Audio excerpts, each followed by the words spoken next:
What's up, everyone? It is Diecastbuffet here again, guys. Here at 2007 Denny Hamlin Toyota. No, we have a Chevrolet. Yeah, once upon a time, he actually drove a bow tie. Here's the Fedex Kinko'S Chevrolet Impala.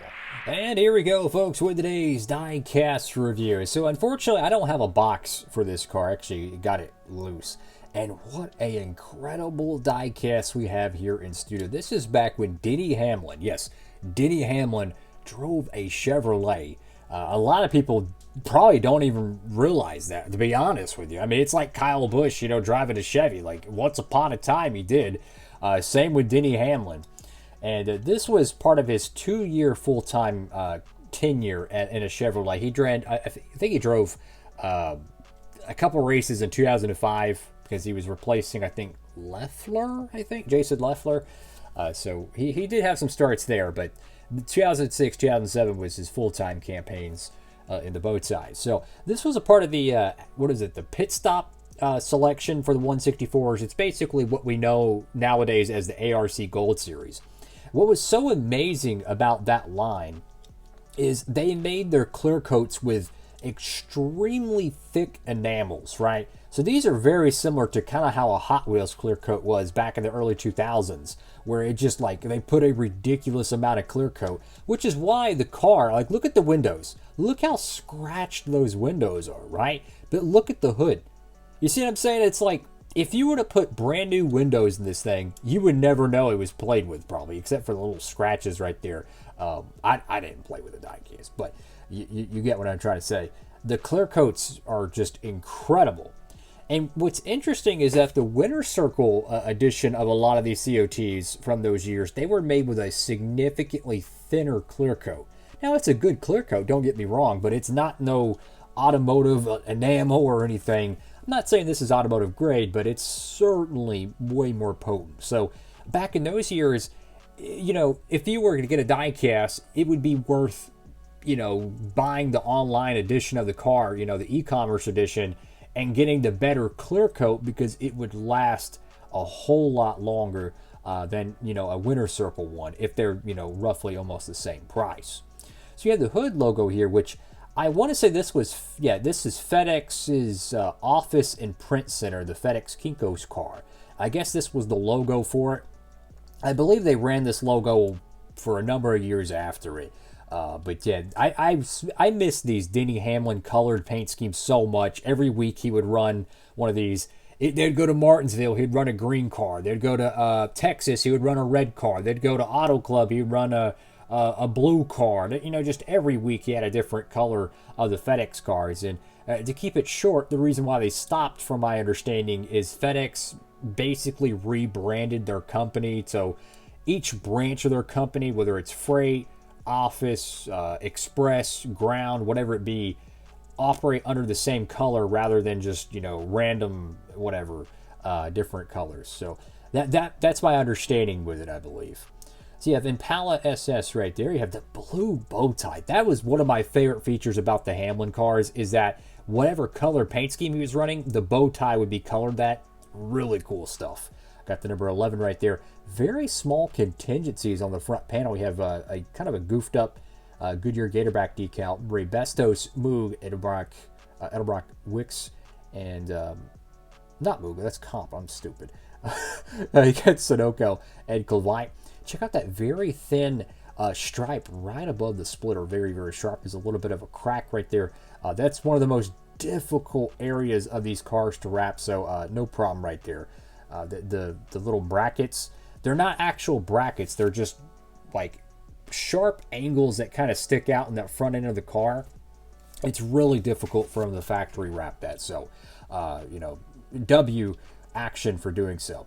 Now, the interior of this car has seen better days. The bottom of it actually looks pretty darn good in terms of the plastic, but you can clearly see as I bump the camera, or I can't put the microphone, my bad on that, the window net portion of the car is definitely yellowed, so that would be something I might want to replace in the future.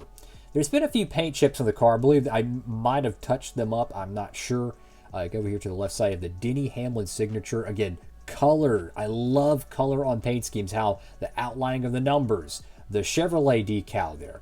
Then, oh, even the rear Chevrolet decal, the driver name rail, it's all, even the Goodyear decal is all, you know, tied together to whatever color he's running that week.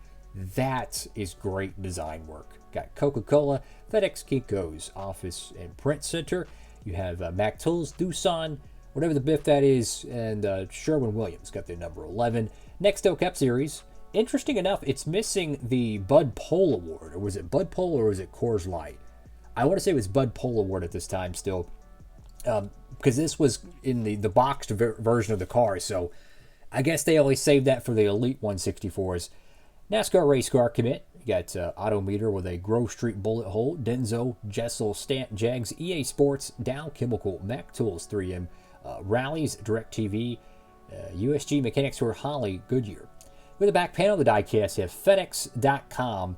And just seeing the back panel of this car really reminds me of like NASCAR 08, NASCAR 09, just the rear bumpers of these COTs, man. What a time. You can see some chipping right there around the spoiler. Fortunately, that's a very easy fix. This down here, not so much when you have the issues on the actual decal wrap. Got the number 11. Check out that clear coat, man. Wow, especially the clear coat.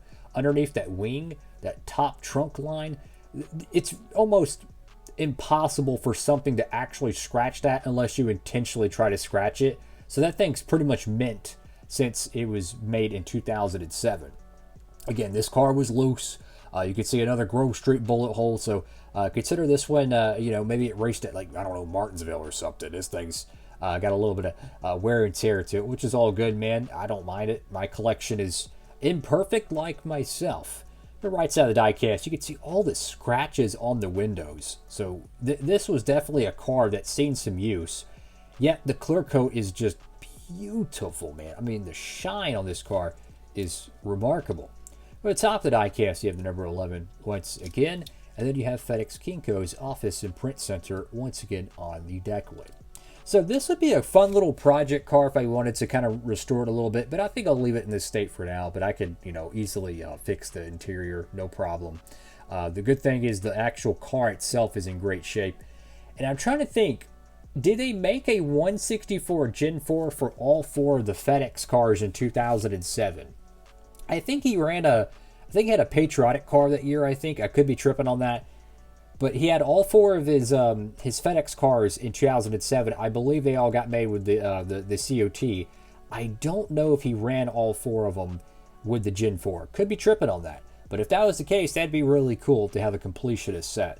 I mean, as a Denny Hamlin fan, every year he had 4 different paint schemes. I mean, literally every year until like 2016, I think it was, he had 4 different FedEx cars. The blue, orange, green, and red.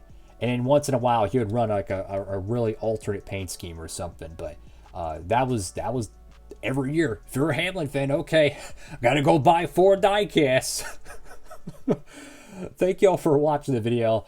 Going back to 2007 with this one.